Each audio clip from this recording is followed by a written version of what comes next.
Información policial, muchas gracias, que estés bien, nos vemos, buen día. Y a propósito de lo que comentaba Francisco en la primera nota, consternación existe por la muerte de un hombre de 67 años que fue atacado por su perro de raza Akita. Vamos a profundizar en este tema, los cuidados que se debe tener con algunos perros, algunas razas. Nos acompaña para eso Alonso Silva, médico veterinario de la Universidad de las Américas. Alonso, muchas gracias por acompañarnos esta mañana, buenos días. Gracias por la invitación, Nicolás. A ver, poniendo en contexto que esto está en investigación, por supuesto, lo que fueron las causas, el origen de este ataque, que eso es lo que se tiene en concreto del perro a esta persona. Es bueno hablar también, y es bueno retomar el punto, digamos, con respecto a lo que se ha denominado ya desde hace varios años. Algunos dicen que está mal la nomenclatura, pero las razas peligrosas, de hecho hay una ley que hace un par de años también se ha aplicado con respecto al cuidado y la atención que se tiene que tener por ciertas razas de perros en este caso. Ahondemos un poquito en el concepto de razas peligrosas. Yo imagino que también esto hay que verlo desde distintos puntos de vista, ¿no? Bueno, efectivamente, la ley de tenencia responsable, que es la ley 21.020, cataloga 9 razas acá en Chile como potencialmente peligrosas, justamente por la capacidad que tiene la raza de hacer daño al ser humano frente a un ataque que puede hacer de defensa, ¿cierto? O también algunos tipos de razas que han sido criadas para seguridad. Entonces se potencian esta conducta agresiva, lo cual efectivamente está... esto es lo que trata de evitar la ley de tenencia responsable, que es justamente tratar de disminuir la agresividad en razas que han sido históricamente conocidas como potencialmente peligrosas. Sin embargo, el Akita no entra dentro de estas razas que están catalogadas como potencialmente peligrosas. Eso es importante, porque también uno va metiendo todos, digamos, en la misma bolsa, pero quiero quedarme con el concepto que tú has utilizado que me parece muy importante en esta conversación. Potencialmente peligrosas. ¿Por qué son potencialmente? Vamos a eso. Mira, potencial por varias cosas. Una, porque históricamente las razas que están catalogadas como potencialmente peligrosas han sido utilizadas para seguridad. Por lo tanto, se ha transmitido a través de los genes esta conducta que es básicamente para poder proteger a la gente que los tiene. Y además de eso, también hay causas físicas o morfológicas en realidad en el perro que permiten de que su mordida, por ejemplo, o su ataque pueda llegar a provocar inclusive la muerte de una persona. Lamentablemente, eso sí, lo que se ha tratado durante muchos años es tratar de sacar este estigma de esta raza mediante cosas que plantea esta ley de tenencia responsable, que es justamente hacer manejos etológicos, evitar conducta agresiva y obviamente tener resguardo frente al paseo de estos ejemplares. Por ejemplo, se obliga a la gente que tiene estas razas a pasearlos con bozal, ¿cierto?, en lugares públicos.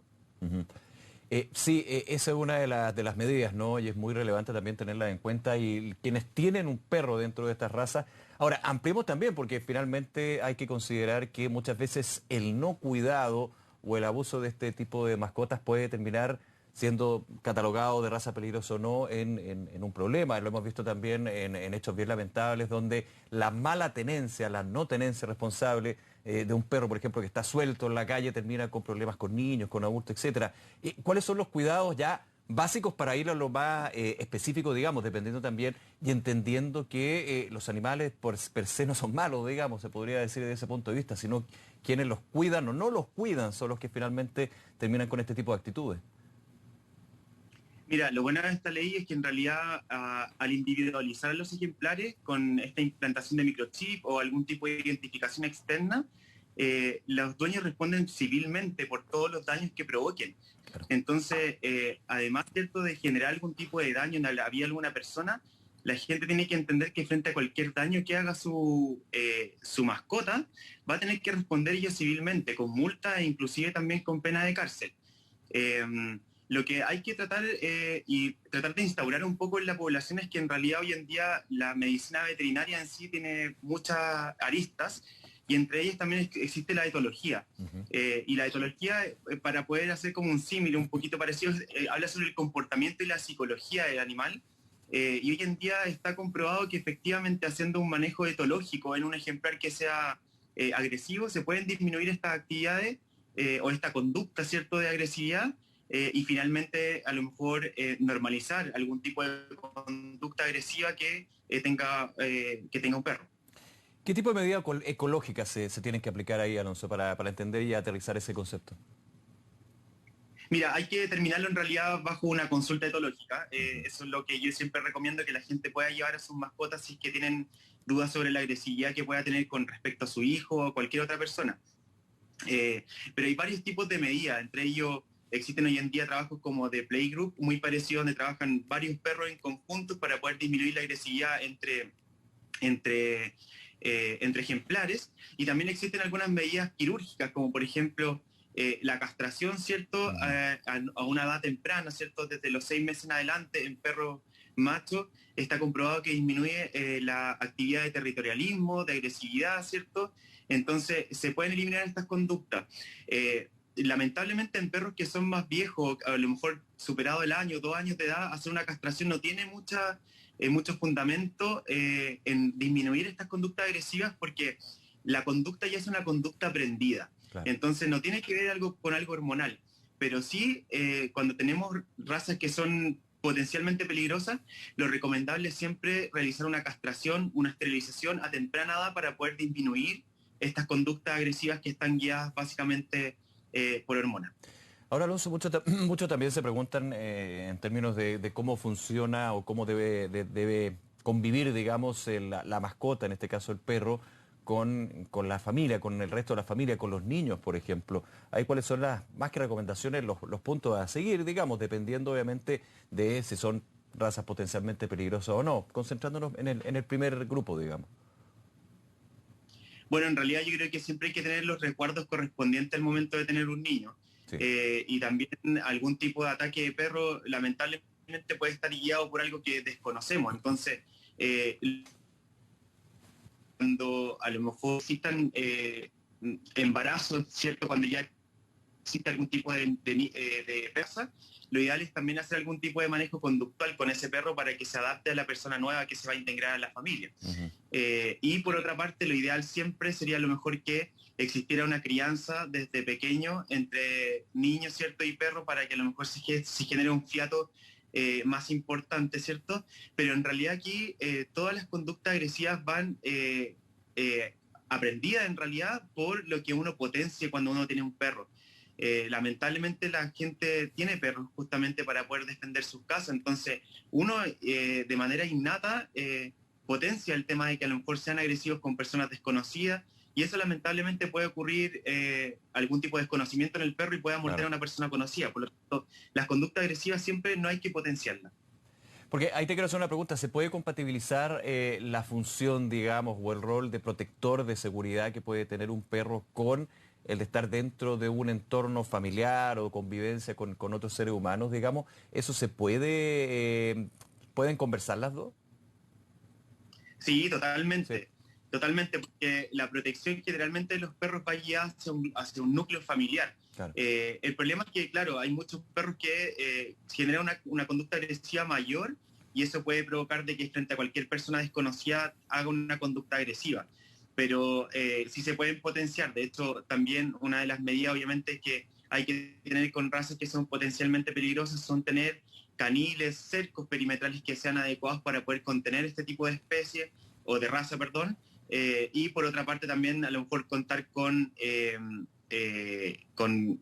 correas de gran tamaño, ¿cierto? Que puedan permitir a un perro a lo mejor tener un movimiento adecuado mientras se quiera tener a lo mejor con una restricción de movilidad.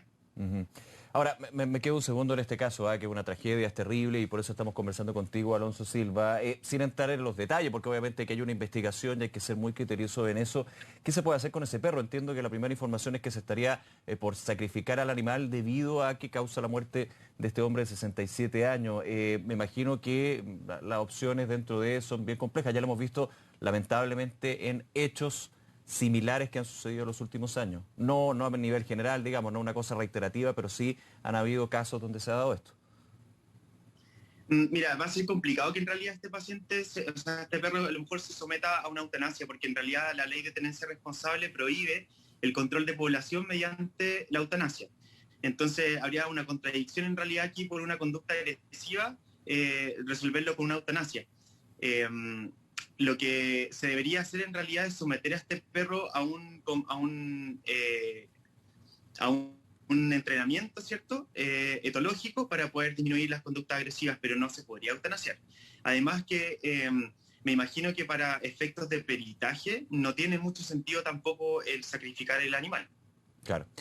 Ahora, a modo general también que estamos conversando, Alonso, ¿hay mayor conciencia en tu experiencia como médico veterinario y también con tus colegas, hay mayor conciencia de, bueno, hay una ley, la ley de tenencia responsable, pero de que cada uno tiene que ser responsable de poder tener una mascota en una casa, en un entorno? Generalmente antes la idea era, bueno, tener un perro y más bien darle comida y no más que eso. Esa era un poco la visión bien general, digamos, de algo que se ha ido sofisticando, no solamente por este caso, sino por el respeto a las mascotas y por esa tenencia responsable que tiene que existir y que de hecho ya está normada. Sí, de hecho había un cambio cultural completamente con respecto al cuidado de los animales. Ya tenemos una ley que obviamente está obligando a la gente a hacer o mantener muchos cuidados que antiguamente era casi como aleatorio, así que el dueño lo quería hacer. Hoy en día con la ley de tenencia responsable están obligados a someterlo al manejo sanitario. Eso quiere decir que desparasitación, vacunación es obligatorio para el tutor. No es algo que quiera o no quiera hacer, porque en realidad estamos violando su bienestar animal si es que no le estamos entregando, por ejemplo, vacunas, protección contra enfermedades. Asimismo, cosas tan básicas como la alimentación o la eliminación y recolección de heces también está contemplado dentro de la ley de tenencia responsable, por lo tanto hay varias cosas que antiguamente no estaban normadas y hoy en día las tenemos totalmente reguladas con esta ley de tenencia responsable.